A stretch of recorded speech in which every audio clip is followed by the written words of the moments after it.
ও বউ, কথা বলো না। আমি চোখ খুলে বললাম, কি সমস্যা, এমন করছেন কেন? সারাদিন জ্বালিয়ে খায়েশ মিটে নাই, আবার রাতে জ্বালাচ্ছেন। এখন তো পার্টি অফিসেও যান না, সারাদিন বাসায় বসে টই টই করে ঘুরেন আর আমাকে জ্বালান। একবার খালি আমার বাচ্চাটা বের হোক, তারপর জ্বালানি কাকে বলে, কত প্রকার আপনাকে বোঝাবো। আপনার বাচ্চা আপনার কাছে দিয়ে আমি আরাম করব, তখন বুঝবেন কত ধানে কত চাল।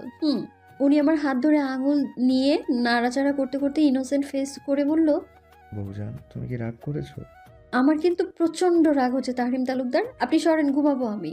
উনি আমার মাথায় হাত বুলিয়ে দিতে দিতে বলল, ঠিক আছে ঠিক আছে, ঘুমাও, আমি তোমার মাথায় হাত বুলিয়ে দিচ্ছি। উনি হাত বুলিয়ে দিতে দিতে কখন যে ঘুমিয়ে গেলাম বুঝতেই পারিনি। হঠাৎ মাঝ রাতে পায়ে কারো স্পর্শ পেয়ে ঘুমটা ছুটে গেল। আমার মাথা উঠিয়ে দেখলাম আবছা আলোতে উনি আমার পায়ের কাছে বসে কি যেন করছেন। একটা সাদা শার্ট আর সাদা প্যান্ট পরা, চুলগুলো এলোমেলো হয়ে আছে, দেখতে পুরো বাচ্চাদের মতো লাগছে। ঝুঁকে কিছু একটা করছে সে। এই কি করছেন আপনি এত রাতে? উনি খানিকটা মাথা উঁচিয়ে বললেন। পায়ে গরম সরিষার তেল মেজে দিচ্ছি। এই সময় ত্বক অনেক শুষ্ক আর রুক্ষ থাকে, সরিষার তেলটা দিলেই স্কিন আর ড্রাই হয় না, স্কিন ভালো থাকে। আমি কপাল কুঁচকে বললাম, এই মাঝরাতে এই অকাজ করতে কে বলেছে আপনাকে? কেন ইচ্ছে হলো আপনার? আসেন ঘুমান তো, রাখুন এটা। তুমি ঘুমাও, আমার কাজ শেষ হলে আমি আসবো। আমি দীর্ঘশ্বাস ফেলে চোখ বন্ধ করলাম। ওনার এই ছোট ছোট কাজ, ছোট ছোট কেয়ারগুলো আমার ভীষণ ভালো লাগে। কজনই বা বোঝে এইসব? এই পর্যন্ত তো অনেকবার চেক আপ করিয়েছি ডক্টরের কাছে, কিংবা ডক্টর বাড়িতে এসেও চেক আপ করেছে, কিন্তু কোনো বাড়ি উনি আমাকে জিজ্ঞেস করতে দেননি যে বাচ্চা ছেলে নাকি মেয়ে। ওনার মতে আল্লাহ খুশি হয়ে যা দিয়েছেন তাই আলহামদুলিল্লাহ। এটা না হয় সারপ্রাইজই থাকুক। উনি সারাক্ষণ বাসায় থাকে, কিছু কাজ থাকলে সেটা বাসাই করে, আর বাইরের গুলো আপাতত কুশনই সামলাচ্ছে। আর কুশনের সাথে তানজিমও মাঝে মাঝে থাকছে। বাবা ব্যবসার কাজে অস্ট্রেলিয়ায় আছেন, আর মায়ের বোন অসুস্থ হওয়ায় কাল বিকেলেই গ্রামে গেছে, আজ বা কাল চলে আসবে। আমাকে এই অবস্থায় রেখে মায়েরও যেতে সায় দিচ্ছিল না। তবে বাড়িতে মন্ত্রী সাহেব আর কাজের কিছু মানুষ থাকায় উনি চলে গেলেন। আমি তখন নিজের ঘরে বসে বাদাম খাচ্ছিলাম, আর মন্ত্রী সাহেব ড্রয়িং রুমের সোফায় বসে ল্যাপটপে কাজ করছিল। তানজিম হয়তো মাত্রই এসেছে বাইরে থেকে, ড্রয়িং রুমে থেকে। ওর গলার আওয়াজ শোনা যাচ্ছে। হঠাৎ পেটে চিনচিন ব্যথার উপস্থিতি টের পেলাম। প্রথমে গুরুত্ব না দিলেও ধীরে ধীরে ব্যথাটা যেন বেড়েই চলল। সহ্য করতে পারছি না, পেটে হাত দিয়ে নিচে বসে পড়লাম। গলা দিয়েও স্বর বের হচ্ছে না। হাতের কাছে গ্লাস ছিল, যা ধাক্কা দিয়ে নিচে ফেলে দিতেই গ্লাস পড়ার আওয়াজে মন্ত্রী সাহেব আর তানজিম দৌড়ে আসলো। উনি দরজাতেই থমকে গেল, ঠিক কি করবে বুঝে উঠতে পারছে না, অনুভূতি শূন্য হয়ে দাঁড়িয়ে আছে। এদিকে আমি ব্যথায় ছটফট করছি। তানজিম দৌড়ে মন্ত্রী সাহেবের কাছে গিয়ে বলল, ভাইয়া তাড়াতাড়ি ভাবিকে নিয়ে গাড়িতে নিয়ে বস, আসো, হসপিটালে নিয়ে যেতে হবে। এতক্ষণে যেন ওনার হুঁশ ফিরল। দৌড়ে এসে আমায় কোলে তুলে নিয়ে গাড়িতে বসালেন। আমার মাথা ওনার কোলের উপরে, ব্যথায় আমার জান যায় যায় অবস্থা। উনি আমার হাতে হাত ঘষে গরম রাখার চেষ্টা করছে, কাতর কণ্ঠে বারবার বলছে, বউ, একটু কষ্ট করো, আর একটু ধৈর্য ধরো, এক্ষুনি পৌঁছে যাব, একটু। আমি আর পারছি না মন্ত্রী সাহেব, আমি হয়তো আর বাঁচবো না। আজাইরা কথা বলবে না বউ, তোমাকে ছাড়া আমি অসহায়, এমন কথা মুখেও আনবে না। আমি কাঁদতে কাঁদতে বললাম, আমার কিছু হয়ে গেলে আপনি আমার বাচ্চাটাকে আগলে রাখবেন মন্ত্রী সাহেব। আমার বাচ্চাকে মায়ের কাছে দিয়ে আপনি একটা সুন্দর মেয়ে দেখে বিয়ে করবেন না কেমন? কিন্তু আমার একটা অনুরোধ রাখবেন। তাহরিমের শুধু রাগই উঠছে, কিন্তু কি করবে বেচারা? বউকে এই মুহূর্তে কিছু বলতেও পারছে না। দাঁতে দাঁত চেপে বলল, হ্যাঁ বলো, কি অনুরোধ? আমার কাঁদতে কাঁদতে হিচকি উঠে গেল। ফুপাতে ফুপাতে বললাম, আপনি যাকে ইচ্ছে তাকে বিয়ে করেন, আমার কোনো আপত্তি নেই, কিন্তু এই জায়গাটা শুধু আমার, এইখানে মাথা রাখার অধিকার আমার। এইটা কাউকে দিয়েন না প্লিজ। ভাবি জানতো সে হিংসে উঠেছে, তো বউ তো এমনিতেই হওয়া উচিত। তাহরিম দাঁতে দাঁত চেপে তানজিমকে উদ্দেশ্য করে বলল, খুব হাসি পাচ্ছে না তোর? বের করছি হাসি তোর। আমার বাচ্চার সবগুলো ডাইপার তোকে দিয়ে পরিষ্কার করামু, দাঁড়া। তানজিমের মুখটা চুপসে গেল এক নিমিষেই। এই না না ভাই, আমি আর কিচ্ছু করবো না। বলেই তানজিম চুপ করে গেল। প্রায় 10 মিনিটের মাথায় তারা হাসপাতালে পৌঁছালো। তানজিম আগে ফোন করে ওটি রেডি রাখতে বলেছিল, যার জন্য ওরা হসপিটালে পৌঁছতেই আমাকে নিয়ে ওটিতে ঢুকে গেল। ওটির দরজা বন্ধ হয়ে গেল। তানজিম বাইরে মাথা নিচু করে বসে আছে। তানজিম ওর পাশেই বসে আছে। মীরাকে ফোন করা হয়েছে, আর কিছুক্ষণের মধ্যেই চলে আসবে সে। মেহরিন শিকদারও রওনা দিয়ে দিয়েছে। ভাইয়া টেনশন করিস না, দেখবি মা আর বাচ্চা দুজনেই অসুস্থ। প্রায় 4 বছর পর রাত প্রায় 8টা। তাহরিম এখনো বাড়িতে পৌঁছেনি। তালুকদার বাড়ির সবাই সোফা রুমে বসে খবর দেখছিলাম। আমার যেমন টেনশন হচ্ছে তার চেয়েও বেশি আনন্দ হচ্ছে। হঠাৎ ছোট্ট প্রাজ্ঞের ডাক শুনে দরজার দিকে তাকালো সবাই। ক্লান্ত শরীর নিয়ে তাহরিম দরজায় দাঁড়িয়ে আছে। পূর্ণা আর তাহরিমের ছোট ছেলে তাসমিত তালুকদার প্রাজ্ঞ। আমি কোল থেকে ছেলেকে নামাতেই ছেলেটা গুটি গুটি পায়ে দরজার দিকে এগিয়ে গেল। তাহরিম হাঁটু গেড়ে বসে ছেলেকে কোলে তুলে গালে চুমু খেতে খেতে সোজা ভেতরে প্রবেশ করলো। বাপ যে হারে ছেলেকে চুমু দিচ্ছে, ছেলেও একই হারে বাপকে চুমু দিচ্ছে। আমি ভ্রু কুচকে বাপ বেটার পিড়িতে দেখছিলাম। ঘামে ভিজে জবুথুবু অবস্থা হয়ে আছে তাহরিমের। এতক্ষণ হয়তো কেন্দ্রেই ছিল। আজ নতুন করে সংসদ নির্বাচন হয়েছে, আর উনি এইবারেও মন্ত্রী হিসেবে নির্বাচিত হয়েছেন। আমি উঠে রান্নাঘরে চলে গেলাম। তানজিম দৌড়ে গিয়ে তাহরিমকে জড়িয়ে ধরে বলল, নিউ মন্ত্রী সাহেব, আমি জানতাম আমার ভাইয়াকে কেউ টপকাতে পারবেই না। তাহরিম প্রাজ্ঞের দিক থেকে দৃষ্টি সরিয়ে তানজিমের দিকে তাকালো। এভাবে লাফাচ্ছিস কেন? বিয়ে করছিস, কয়দিন পর বাচ্চার বাপ হবে, এখনো তো লাফানো যায় না। তানজিম ভ্রুকুসকে তাহরিমের দিকে তাকিয়ে বলল, বিয়ে হয়ে আমি তোমার সম্মান দিয়ে কথা বলো, আর দরকার হলে ভাব বেটি মিলিয়ে লাফামো।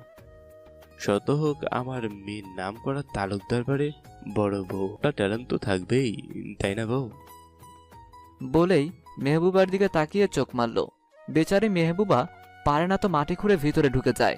বেচারির এমনিতেই লজ্জা বেশি, অল্পতেই গাল দুটো লাল হয়ে যায়, তার উপর তানজিমের এমন বিহেভ। আমি ট্রেতে শরবত নিয়ে ড্রয়িং রুমে প্রবেশ করতে করতে বললাম, হয়েছে, এত নাটক করতে হবে না, আগে আমার ছেলেটাকে বড় হতে দাও। আর তানজিম, আমার বোনটাকে যেখানে সেখানে লজ্জায় ফেলবে না, ঠিক আছে? তানজিম মাথা দুলিয়ে বলে উঠল, যে হুকুম ভাবি যান।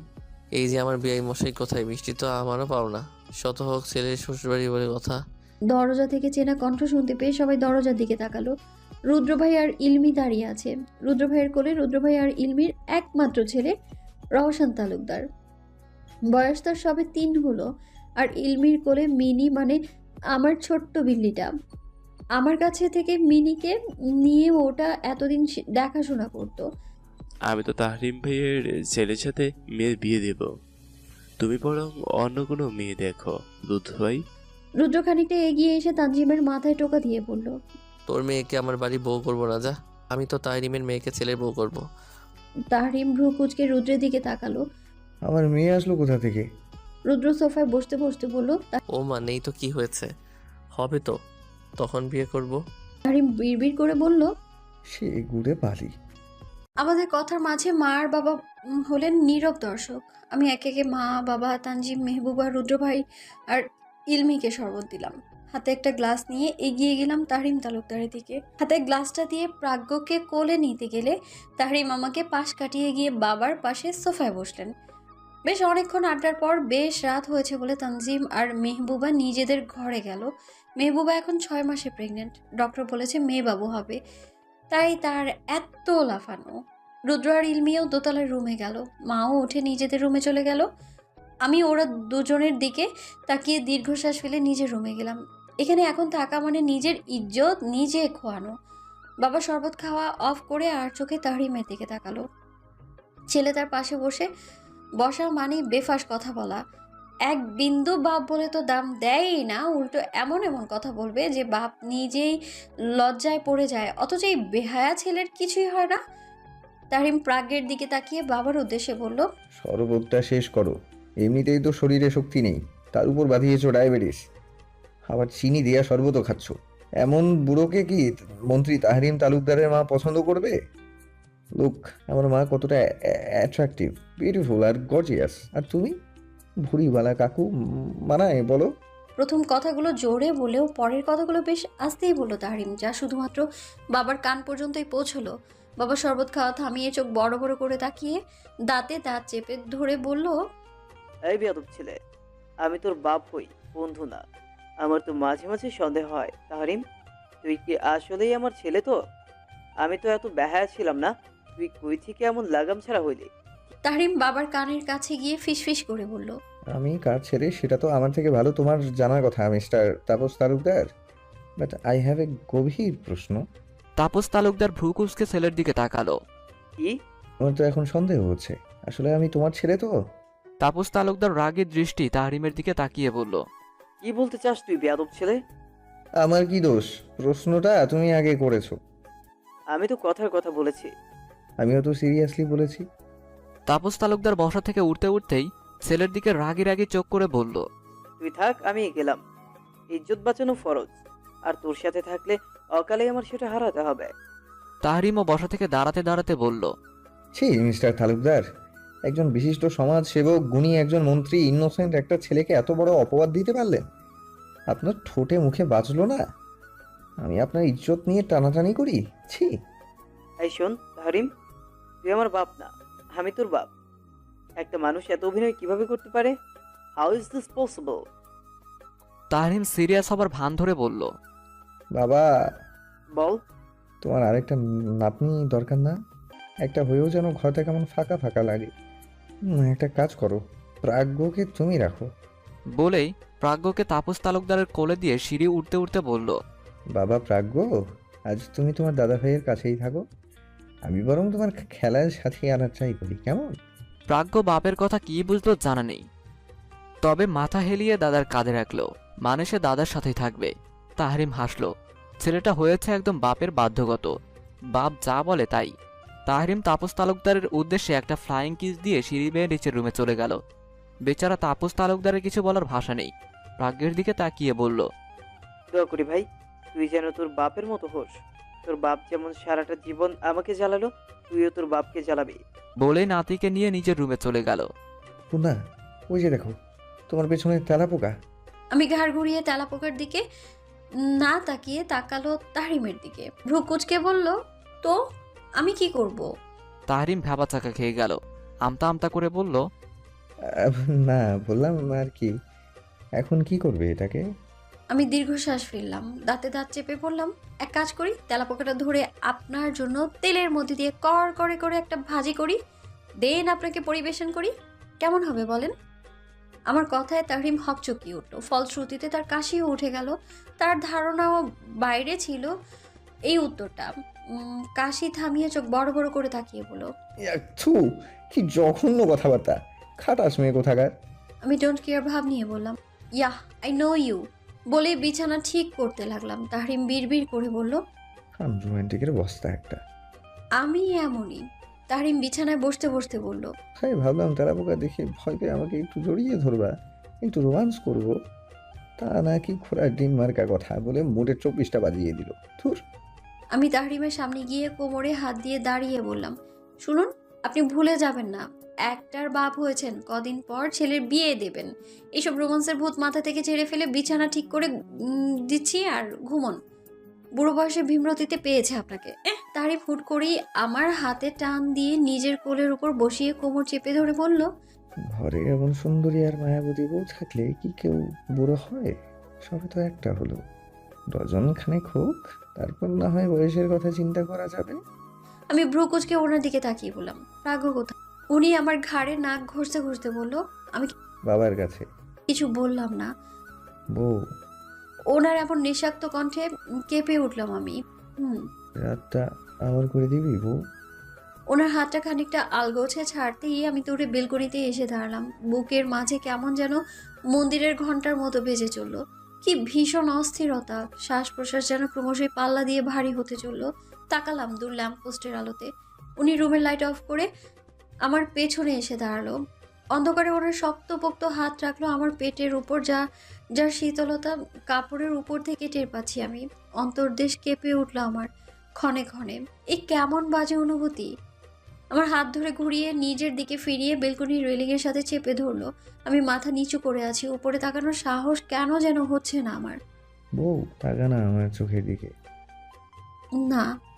এমন তো নয় যে আজ আমাদের প্রথম রাত, এত লজ্জা পাচ্ছ কেন? আমি তাকালাম ওনার চোখের দিকে। জল জল করতে থাকা চোখের মণিটা ওনার ভীষণভাবে টানে আমায়। তাকিয়ে থাকতে পারি না, চোখ জ্বালা ধরে। কিভাবে বোঝাই তাকে আমি? 1000 বছর পার হলেও আপনার প্রতি আমার অনুভূতিগুলো সেই প্রথম দিনের মতোই হবে মন্ত্রী সাহেব। সদ্য জন্ম নেওয়া অনুভূতিটা যেমন ছন্নছাড়া বাধাহীন আপনার প্রতি, আমার অনুভূতিগুলো ঠিক এমনই বাধাহীন। আপনার ওই চোখে আমি যে বেশিক্ষণ তাকিয়ে থাকতে পারি না মন্ত্রী সাহেব, এর জন্য কি আমার শাস্তি হওয়া উচিত? আমার চোখগুলো কেমন বন্ধ হয়ে আসে, আপনার গায়ের গন্ধ কেমন যেন মাতাল মাতাল লাগে, নেশা ধরে যায়। এই অপরাধে কি আমার শাস্তি হওয়া উচিত? বলুন না মন্ত্রী সাহেব। আমার আকুতি ভরা কণ্ঠ শুনে উনি হাসলেন। উনি মুচকি হেসে আমার আরো কাছে আসলেন। মাঝে 1 ইঞ্চি দূরত্ব অবশিষ্ট নেই। আমার কানের কাছে মুখ নিয়ে নেশালো কণ্ঠে বলে উঠল, তোমার শাস্তি প্রাপ্য বউজান। আমাকে এত বেশি ভালোবাসার শাস্তি, আমাকে আগলে রাখার শাস্তি, আমার চোখের মায়ায় পড়ার শাস্তি, আমার গন্ধে মাতাল হবার শাস্তি, আমার জীবনটা এত সুন্দর করে সাজিয়ে রাখার শাস্তি, আমার বাচ্চার মা হবার শাস্তি, আমাকে নিজের ভালোবাসায় বেঁধে ফেলার শাস্তি। তোমার জন্য আমার খেতে শান্তি নেই, বসে শান্তি নেই, ঘুমিয়েও শান্তি নেই, সব কিছু তোমার দখলে নেওয়ার শাস্তি তো তোমাকে পেতেই হবে বউজান। কিছুটা থেমে আর তোমার শাস্তি হলো আমি ঘাড় ঘুরিয়ে ওনার দিকে তাকালাম। উনি মুচকি হেসে বললেন, আমার একটা প্রিন্সেস লাগবে বউ, ঠিক তোমার মতো। আমি মাথা নিচু করে আছি। উনি মাথা ঝুঁকিয়ে আমার দিকে তাকিয়ে বলল, আমি কি ধরে নেব নীরবতা সম্মতির লক্ষণ? উনি হুট করে আমাকে কোলে তুলে নিলেন। আমি চমকে তাকালাম ওনার চোখের দিকে। কোলে তুলেই রুমের দিকে হাঁটা শুরু করলো উনি। আর ভেতরে যাব না আমরা। সুখে থাকুক মন্ত্রী সাহেব আর পূর্ণার দুষ্টু মিষ্টি সংসার।